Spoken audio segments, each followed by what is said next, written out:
Alright, voiceover central. I forgot to say in the starting clip of this video that I wasn't just trying on one fur color and length and stuff.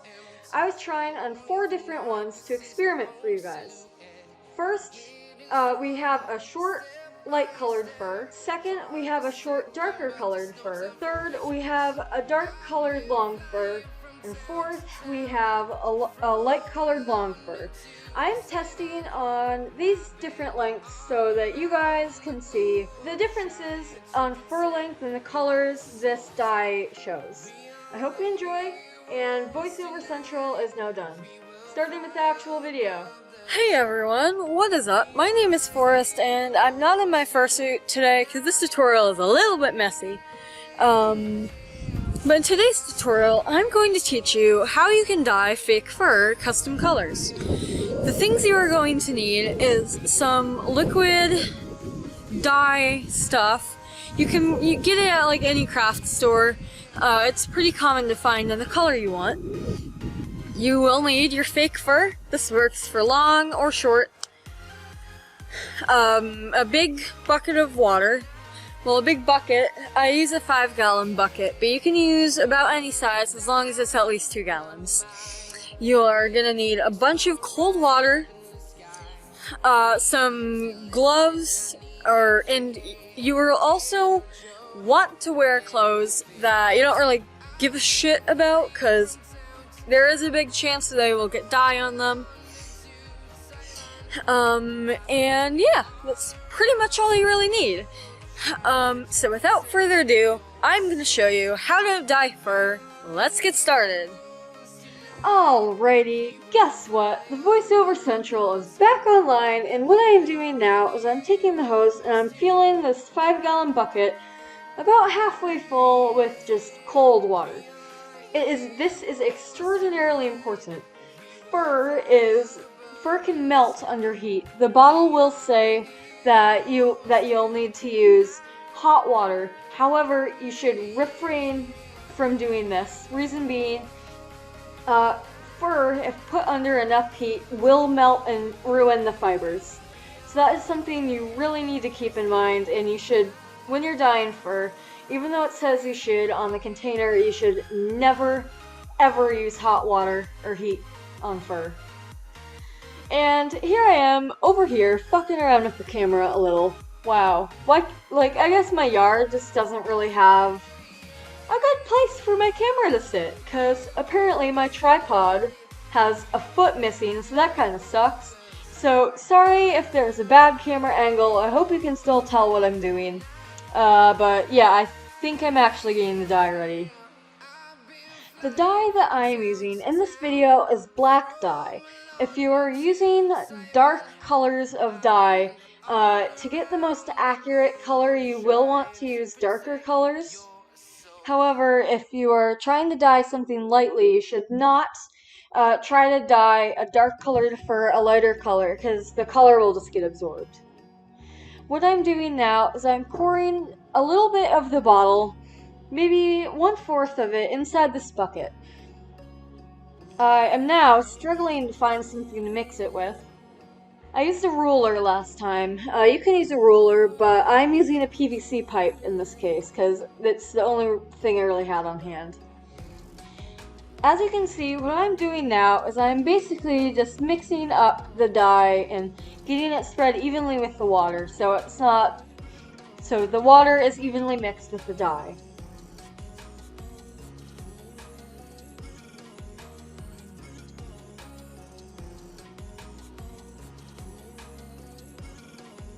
Once mixed, and if you're me, you're done screwing around with the camera, which probably won't be anytime soon in this video, you can then go ahead and dunk your fur in.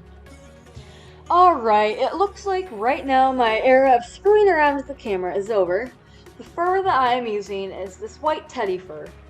I got it from Sierra's Crafts online. It's a relatively cheap and easy fur to find. Now what I'm doing is I'm just laying that down, and I'm using my PVC pipe to kind of press it down and mix it around and try to get all of the fur fibers caught in the dye and not just have some portions of it be covered in dye and the rest untouched. Try to mix it around as much as you can, because the more dye that gets in the canvas and the fur fibers itself, the more vibrant the color will be. Alright, basically the entire 1 minute left of that footage, I was just fucking around with stirring when it was really unnecessary. So now, here are the furs I'm using. That is a gray luxury shag fur. That's the darker colored long fur I'll use. This is the lighter color long fur. That is a pink luxury shag.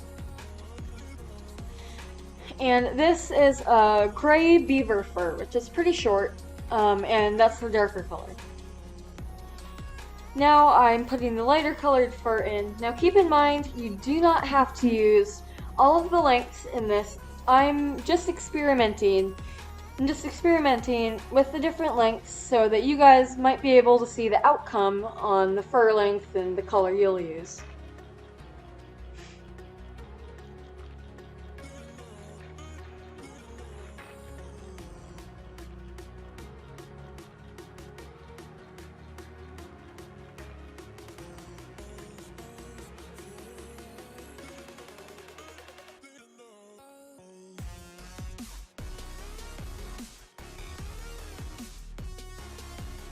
And once all the fur is in and everything is very thoroughly stirred, all you really have to do, let it sit for 30 minutes. You can let it sit more than 30 minutes. The more you let it sit, the more vibrant your colors will be, but do not let it sit for over an hour. Time to wait. Alright, about 45 minutes have passed. And now what I'm doing is I'm taking another clean container and I'm filling it up with some cold, clear water. This will be the tub for rinsing off fabric. And before I fill it, I'm just going to be over here struggling with putting the hose in the bin. It's going to be very entertaining for you guys. And now I have finally figured it out, and water is going in. So I'm now filling up the container, and, yeah. The container is now all filled up, and this is where you will want to wear gloves. Me, being an idiot, decides not to wear gloves when sticking my arm into the stainable dye. But what I'm doing now is I'm taking the fur, or whatever fabric you're using, and I am pushing it down into the clean water. That way it just gets off any of the extra dye that may clump the fur.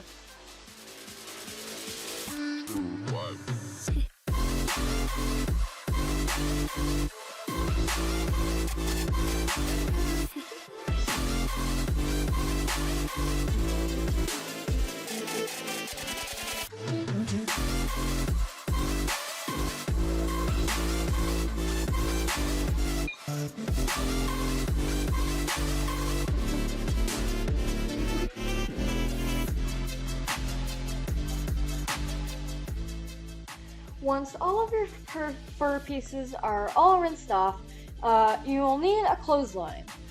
And just ignore the gay pride flag there. It's a wonderful beach towel my mom got me. Anyhow, take your fur, kind of shake off some of the excess water if you can. Try to wipe some of it off, and then take clothespins, and just pin the fur pieces up to the clothesline. If you don't have a clothesline, you can always put them on you can always lie them down on like a deck or grass or part of your yard that has a lot of sun. Once you have them pinned down, try to rotate them if you can, or move them to a part that has a lot of sun or gets a lot of sun most of the day. Depending on the size of the fur pieces, you may need to wait overnight. The last first pieces I used with this method, I had to wait a day for them to dry.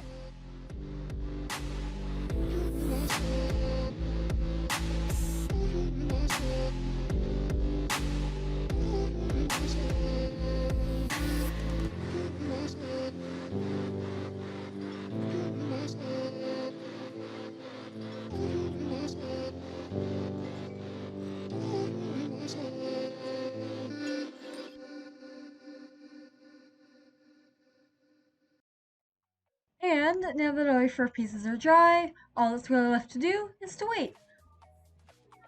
Now, unfortunately, I lost the fur pieces that I had dyed, and I looked everywhere, but I couldn't find them. But basically, how they turned out is the white fur looked like this beautiful natural silver color, kind of like Arctic fox fur almost. The pink fur stayed about the same, the gray darkened a little bit, and the long gray stayed the same color. That is all for this video. Thank you so much for watching, and I hope this was helpful for one of your projects.